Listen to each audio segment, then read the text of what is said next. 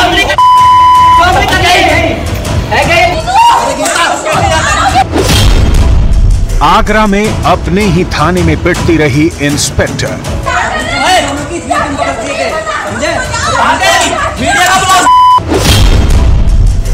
महिला इंस्पेक्टर को बचाने की बजाय वीडियो बनाते दिखे लोग।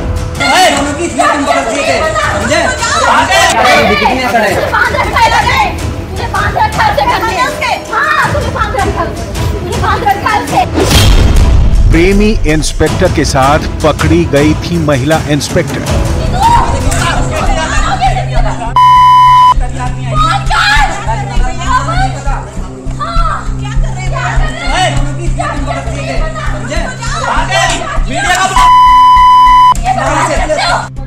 आगरा के रकाबगंज थाने के परिसर में अचानक से तब कोहराम मच गया जब थाने की ही प्रभारी महिला इंस्पेक्टर की सरेआम पिटाई होने लगी। वहां मौजूद लोगों को कुछ समझ में आता उससे पहले ही महिला इंस्पेक्टर के गालों पर एक महिला ने ही तमाचे लगाने शुरू कर दिए।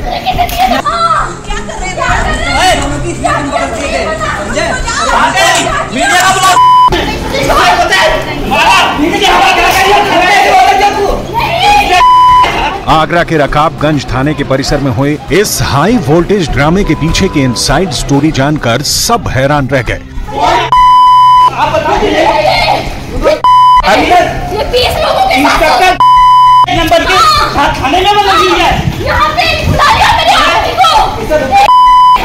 आरोप है कि रकाबगंज थाने की प्रभारी निरीक्षक अपने सरकारी आवास में अपने प्रेमी और मुजफ्फरनगर में तैनात इंस्पेक्टर के साथ मौजूद थी। इसी दौरान प्रेमी इंस्पेक्टर की पत्नी अपने घर वालों के साथ आ पहुंची और सभी लोग दरवाजा तोड़कर अंदर घुस गए। इसके बाद जो हुआ उससे पूरे थाने परिसर में हड़कंप मच गया।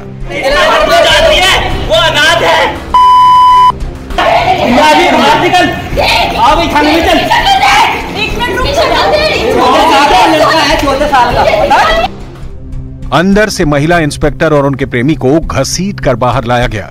फिर उनके साथ मारपीट की जाने लगी।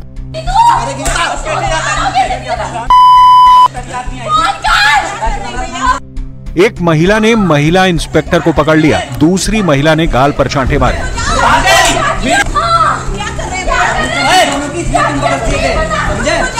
उसे क्यों बोला? क्या फांसी लगा के रात को 2 बजे बुलाया था उसे? मुझे बताया था। इस दौरान महिला इंस्पेक्टर के सरकारी आवास पर मजमा जुट गया। बड़ी संख्या में पुलिसकर्मी पहुंच गए। हैरानी की बात यह रही कि सभी तमाशा देखते रहे, किसी ने महिला इंस्पेक्टर को बचाने का प्रयास नहीं किया। हद तो तब हो गई जब एक पुरुष ने भी उनके साथ मारपीट की। महिला उन्हें भद्दी भद्दी गालियां दे रही थी।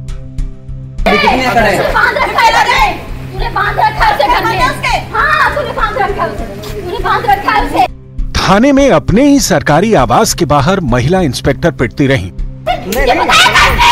उन्हें पीटने में महिलाओं के साथ पुरुष भी वहां मौजूद रहे। भद्दी भद्दी गालियां दी गईं।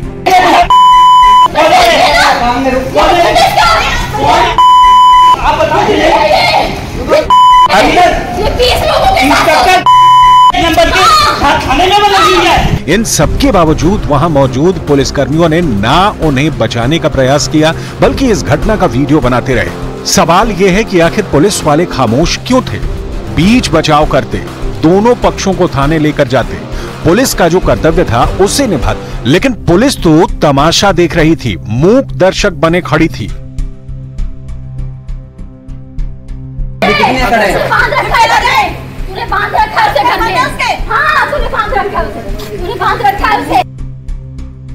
हालांकि इस घटना का आगरा के पुलिस कमिश्नर ने संज्ञान लिया और एक्शन लेते हुए थाने में मौजूद 8 पुलिसकर्मियों के खिलाफ कड़ी कार्रवाई की। इस एक्शन में कुछ पुलिस वाले निलंबित किए गए, कुछ को लाइन हाजिर किया गया। इससे पहले महिला इंस्पेक्टर पर कार्रवाई करते हुए उन्हें सस्पेंड कर दिया गया था। पुलिस कमिश्नर यही नहीं रुके। जांच के बाद महिला इंस्पेक्टर की तहरीर पर प्रेमी की पत्नी, उसके साले और एक अन्य आरोपी के खिलाफ मुकदमा दर्ज कर आगे की कार्रवाई करने के आदेश दे दिए।